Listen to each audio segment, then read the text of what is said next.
Wealthy New Jersey City considers controversial ordinance that would fine or jail homeless people sleeping outside. Since we had that whole Supreme Court ruling last summer on whether or not you can incarcerate homeless people if they don't have a place to stay, we've got cities going in all kinds of different directions. Some are literally doubling down and spending billions and billions and billions of dollars. Others are going the other route, which is, nope, not for us. Incarcerate them, fine them, do whatever you need. Don't want the homeless in our backyard. Let's see what Summit, New Jersey is doing here. Let's take a look at this. Criminalizing homelessness. That's what some are saying could happen in one affluent New Jersey suburb. Fox 6's Teresa Friolo takes us to Summit, where the back and forth in city council is creating controversy. Ordinance adds a new section to 319 to the city's police regulations, establishing clear rules that prohibit sleeping or camping in public spaces. One of New Jersey's wealthiest zip codes is looking to outlaw homelessness by banning it outright.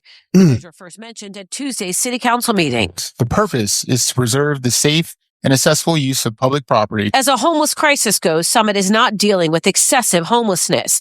They have a population of around 5 people, and yet the city has a dedicated task force, allocated resources, and now it's looking for an all-out ban. A wave of similar measures have been adopted since the Supreme Court upheld an Oregon law banning homeless people from using blankets, pillows, and cardboard boxes for shelter and protection. Richard Unique is the president of Bridges Outreach. If you make it illegal for someone to fall asleep on a bench, that doesn't actually do anything to resolve their homelessness. The only way to solve homelessness is with a home. So when you criminalize homelessness, you make it harder for that work to happen. The ordinance, if it's passed, would Yes and no. What I would say is you are seeing literally the divergence of Republicans from Democrats, from conservative to liberals. The liberals are just doubling down and, spend as much money as we need, whatever. And the conservatives are saying, hey, we got that Supreme Court ruling. No, we're not going to encourage this. We're not going to just build a whole bunch of housing and they will come. They are literally capping it and saying, nope, make it illegal, fine them, incarcerate them. They're taking that hard stance. They are going down the tough love route. Whereas what you're going to have is you're going to have the haves and the have-nots. You're going to have the haves who have all the homelessness, and you're going to have the have-nots who have said, nope, we don't want it here. So that's what the end result is. And for the Democrats, they're going to win. They're going to win this battle in a landslide because the Republicans are basically saying, yeah, we don't want it. You can have it all. And so then the Democrats are literally going to be holding the bag. So every big blue city that encourages homelessness, it's going to reflect poorly on them because you can't get rid of it. You just can't. You're going to be stuck with it. Fine any person camping, sleeping, or storing belongings in public spaces up to $2,000. They could also spend 90 days in jail. Homelessness is on the rise in New Jersey. We saw that from the 2024 point in time count that showed a 24% increase year over year. Oof. Right wow. Now, we're seeing increases across the state in unsheltered homelessness. We're seeing rising rents. We're seeing rising evictions. We're also seeing one of the most interesting things is one of the newest trends is single moms experiencing homelessness at greater rates than we've seen before. It remains to be seen if this issue is going to go anywhere. It's back on the city council's calendar, April 22nd. In Summit, New Jersey, Teresa Friolo, Fox 5 News. So why are we covering a relatively obscure city in New Jersey? Sorry, Summit. I just never heard of you before. Morristown, adjacent, had introduced a similar ordinance, but pulled it following community backlash. You've got cities all over the United States kind of putting their flag out. All right, we are believers in, all the stuff that the homeless advocates would have you believe, which is harm reduction works and housing first works. None of those really work because at the root of so much of the homelessness is drug abuse, is mental issues that aren't being addressed. Oftentimes a combination. And then oftentimes these people just self-medicating to the moon, right? And so until you address some of those issues, you're literally going to have the haves and the have-nots, and the haves are going to be the losers in this race. They're going to be the ones stuck with housing all of the homeless folks. And you can go right down the West Coast. Seattle, you betcha, or start a little bit further north, Vancouver, BC, Seattle, Portland, San Francisco, LA. I mean, just right on down the coast. And those cities are going to be stuck with all of the homeless that these other areas that have more conservatives, that have more Republicans on their city councils. That's just the way it's going to go. A wealthy New Jersey city is considering a controversial ordinance that would fine or potentially jail. Nobody's going to get jailed. That's just, you got to have a little bit of bark. You just do. You can't be a paper tiger and say, well, just try and be a better homeless person out there and just let them roam free.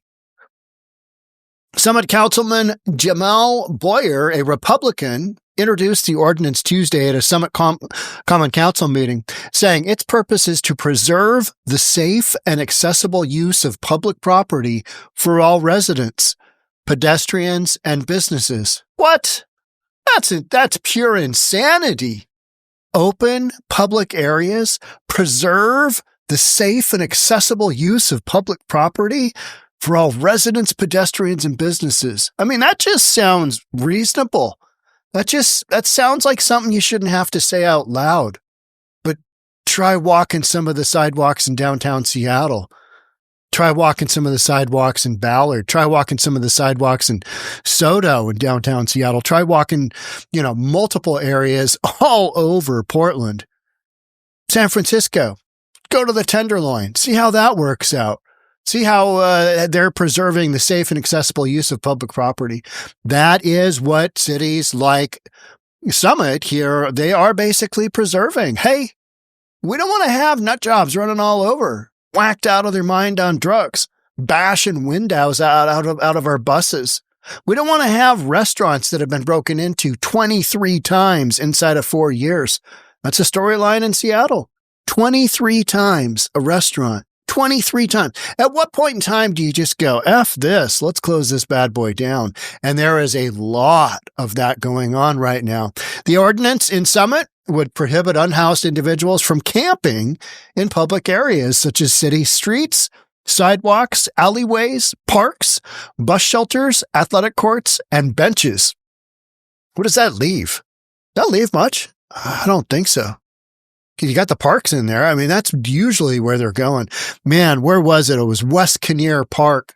I was watching some footage of Andrea Suarez, and I've shot footage of her with her. Yeah, so West Kinnear Park. Andrea was recently walking there, and she shot one of her footage. Man, it looked like you were at the dump. It didn't look like you were at a park. You were at the dump. Just garbage everywhere. Just piles and piles of garbage, and that's a city park. That is misguided compassion in Seattle. Just let them live forever. It'll be fine. So violators could face a fine of up to $2,000 and/or imprisonment or community service for a term not to exceed 90 days. All right. What I'd say there is the fine, that's never going to happen. Yeah, put it on my tab because they're not paying it. If they're homeless, $2,000 fine. Oh, yeah, I'll go out and get a job and I'll pay that fine and I'll become homeless again. Not doing that. But you got to have some teeth to it, right? So you've got community service for 90 days. I mean, this isn't happening, but at least they've got laws on the books that they can threaten folks, because then what they're going to say is, hey, here's our consequences. Here is our law. We have decided this as a community, and we say no to you just living wherever, to you smoking the fetty, to you dealing the drugs, to you sexually trafficking people. They're saying no to all that. They're saying no to purchasing and selling stolen goods. They're saying no to graffiti. They're saying no to garbage, hypodermic needles, tinfoil everywhere. They're saying no to all that and saying, here's the deal. If you want to stick around, that's fine. But here's what we're going to do. And it's never going to get to that because these people are just going to move on because they're used to just moving on. And so you're going to have all these big cities that have not said, hey, you need to move on. And they're going to get stuck with them because they're still putting out all the money. Tent, no problem. Blanket, no problem. Food, here's a banana. We'll throw it at your tent. Boyer said the ordinance addresses the growing concerns about obstructions and public nuisances caused by encampments while ensuring our shared spaces remain clean, safe, and welcoming to the community. My son Kiernan just got back from a wedding in Seoul, Korea. And he said, coming back from that, he called me from the airport in Seoul and he said, Dad, Seattle is so bad in comparison to Seoul, Korea. Korea is just clean, says everything's organized. There's no homeless people running around screaming and shouting. There's none of that. Everything's in an orderly fashion. He did say, yeah, it is kind of like people are robots walking around just doing their thing because there's not a lot of individuality. But, which direction do you want to go? Do you want to go in a Korea direction or you want to go in a West Coast, Best Coast, Seattle, Portland direction? Take your pick. Because, we're here in Seattle and it's like, depending on what street you're on, you might get a bad one and you're like, yeah, this is like a third world country amidst a bunch of high rises, right? And that's literally what it is. Boyer said the ordinance addresses the growing concerns. We already read that. Councilmember Claire Toth, a Democrat, was the only member of the 6-person council to oppose the ordinance.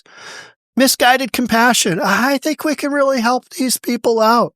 And you're like, okay. And that's exactly the attitude they come on board with because they don't want to go get a job. They don't want to work to support whatever it is they need to support, whether it's just themselves or their kids or whomever. Or they're in a position where mentally they are just checked out. They're doing a lot of drugs, checked out. They're mentally insane, whatever it might be. If you want to be one of those misguided compassion people, then go ahead, sign up to just keep supporting all this because that is the end result. You're going to get stuck. You're going to be one of the haves. I have all of the homeless in my community. You're going to be stuck with that. If that's the direction you want to go, keep voting blue because it's going to work. You're going to get there. You're going to get there. You're going to have all the homeless. After 2 years of significant progress on reducing homelessness in Summit, capped by our receiving national recognition at the recent National Alliance to End Homelessness Conference in Los Angeles, this moves us in the wrong direction, she said at the meeting. You're going in the right direction. If you are in the process of reducing homelessness, all right, and you went to a summit called National Alliance to End Homelessness, you're going in the right direction. That is literally the right direction. You are saying, and you are putting up those boundaries of, we're not going to have people sleeping all over in our parks. We're not going to have people doing wacky stuff with swords in a cluster of little tents with a couple of them burned down and garbage all over. We're not going to have 911 come to who knows how many absurd fires in the homeless community. Fires. We're not going to have people getting run over. Second leading cause of death for females in the San Francisco homeless population. People getting run over. Pedestrians getting run over. For men in the same population, it's heart problems, heart attack, heart disease. Number one is drugs, of course, for both. And then after that, it kind of goes down these things. But I mean, the fact that people are getting killed, it's wild. So that was New Jersey. You've got other prime examples of cities. California City criminalizes aiding and abetting homeless encampments. They're just basically saying, we're not dealing with this. California City voted to criminalize aiding and abetting homeless camps Tuesday, an unusual move that advocates say could stifle help for people who need it. If these folks need it, then, they're voluntarily not going to mental institutions. They're not voluntarily going to rehab. They're not voluntarily, obviously, nobody goes voluntarily to jail. And those are your three options of where you sit. So literally these cities are saying they're making their judgments known. In addition to making it illegal to camp on public property, the policy that the Fremont City Council voted 6-1 to adopt also makes it a misdemeanor for residents to aid or abet encampments in a city with about 600 unhoused people. Got a fair amount of unhoused people, 600. Those who violate the policy, which takes effect in 30 days, would be subject to penalties of up to $1,000 and up to 6 months in jail. I am not in favor of just randomly incarcerating people over this.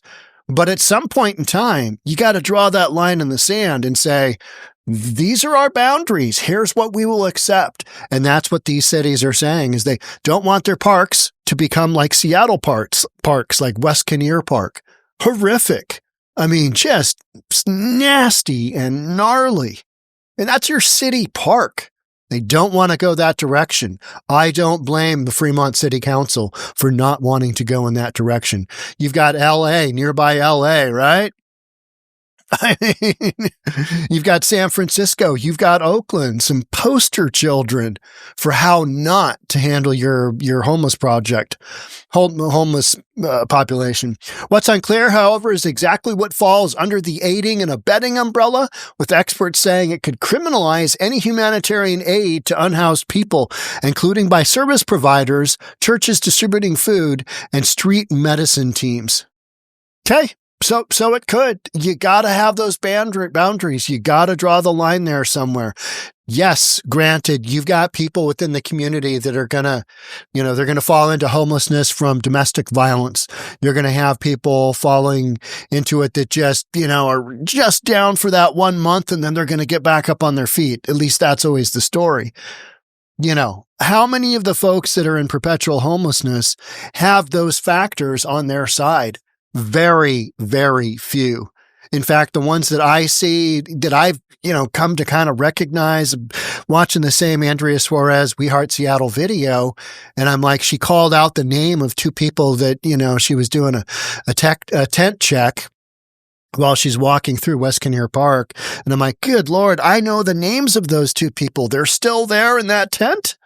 Oh my gosh, what is going? How did one of them not die in the 6 months or whatever it is that I've been, it's been since I've been at that park. So this article kind of goes on to say, well, there's a bunch of crazy stuff going out there. And here's one of the big issues. The main question is, how do we balance compassion with accountability? You got to have some tough love. City of Bellevue does it very well. And we are, inside of a dozen miles from Seattle. When you've got homeless people that are whacked out of their minds, Bellevue police, they come right out. And, how can we help you? Where can we put you to help you out? Because you can't stay here in the park and just strew your stuff all over. You can't take your laundry and spread it all over the fence. The list just goes on and on and on. Because if you give them literally a centimeter, they will take a country mile.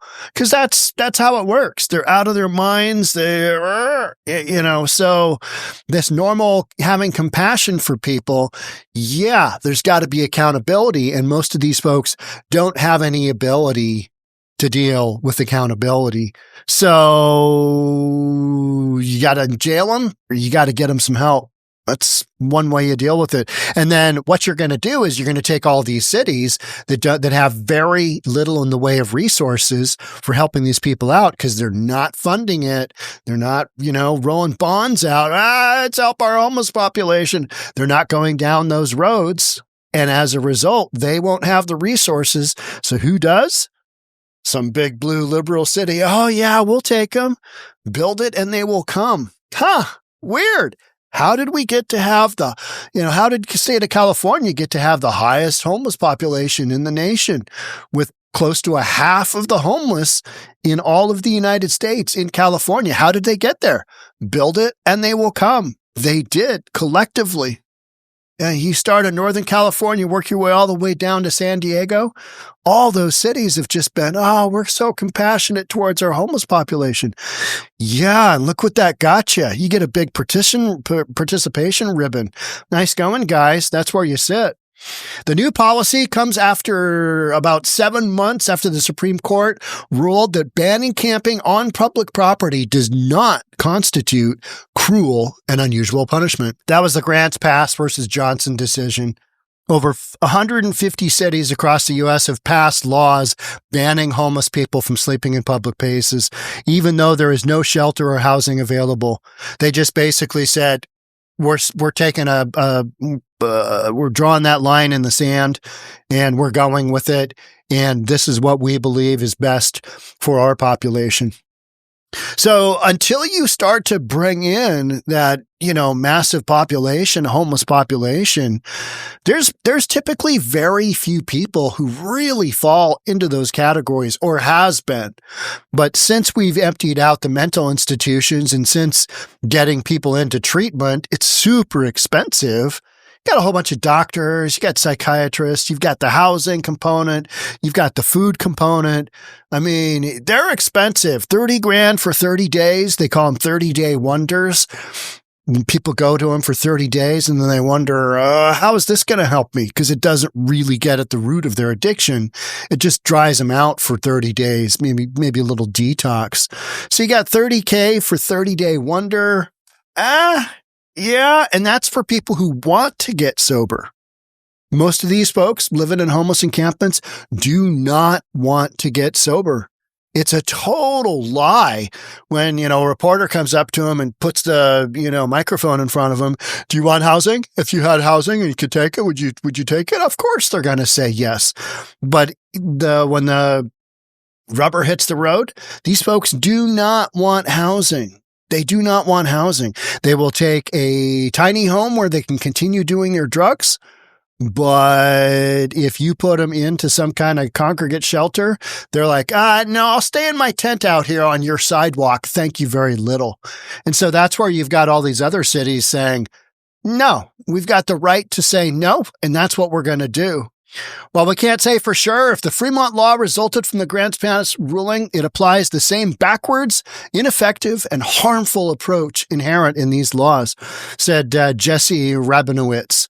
He's campaign and communications director for the National Homelessness Law Center. None of these things will solve homelessness. No, but neither will letting the homeless just run amok within your community, taking over your parks, taking over your playgrounds, having sex with one another, human trafficking, drugs, garbage, hypodermic needles, the whole 9 yards, fentanyl. That's not going to, enabling that behavior doesn't end homelessness either. So without, collectively both between Republicans and Democrats, unless you get both of those online with some of the mental health issues and some of the detox and some of the getting people sober, you're not going to have, crazy numbers of people getting out of homelessness and actually becoming, decent members of society again. You're just not going to have that. So what you are going to have again are the haves and the have-nots. Ask yourself, which community do you want to live in? Do you want to live in the one that has all of the homelessness or have not the homelessness? I mean, to me, that's pretty. I live in Seattle. I live, in Bellevue, which is a suburb of Seattle. I go into Seattle all the time and I see the impact of policies. I see the graffiti. I see the graffiti on brand new multi-million construction projects. Just this mindset of just let everything go. It's all good. It's all good. Just let it go. No, these cities here, they are saying no. And they are saying, we're going to fine you. We know you can't pay it. We're going to fine you anyway. And we're going to throw your ass in jail. And they're not really going to do that because these homeless folks, they don't want to go to jail. They're going to get them moved on to somewhere else that can take them, that will take them, that is happy to take them. And that's how this is going to go. Oh, yeah, we'll take them. We're compassionate. All right. Send Susie and Jimmy over there. You guys are going to love it. It's going to be great. And all they can think of is, well, they're out of our community. They're gone from our community. They're gone from Bellevue. They're gone back to Seattle. They're gone back to wherever it is that they're squatting on some sidewalk out in front of a school, doing crazy stuff with swords. And there's just no other way to really see this. And yet the homeless, advocate community is going to tell you, we just need some more housing. Well, we've been doing that for how many decades now? And how is that working out? How's that working out? Well, homelessness is still continuing to increase. Uh-huh. All right. Okay. So what are we doing here? Well, we just need some more housing and some more compassion. It's one of those circular arguments that doesn't really go anywhere. It's literally the definition of insanity. We're just going to build some more housing and it's going to get better. Well, it's not. You're just building it. They're coming. They're filling it up. And now you've created greater suction, created greater, vortex towards whatever it is that that everything funnels towards when you create that motion, right? All right. That's it for me on this one. Thanks so much for being here. I'll catch up with you in the next episode. Bye for now.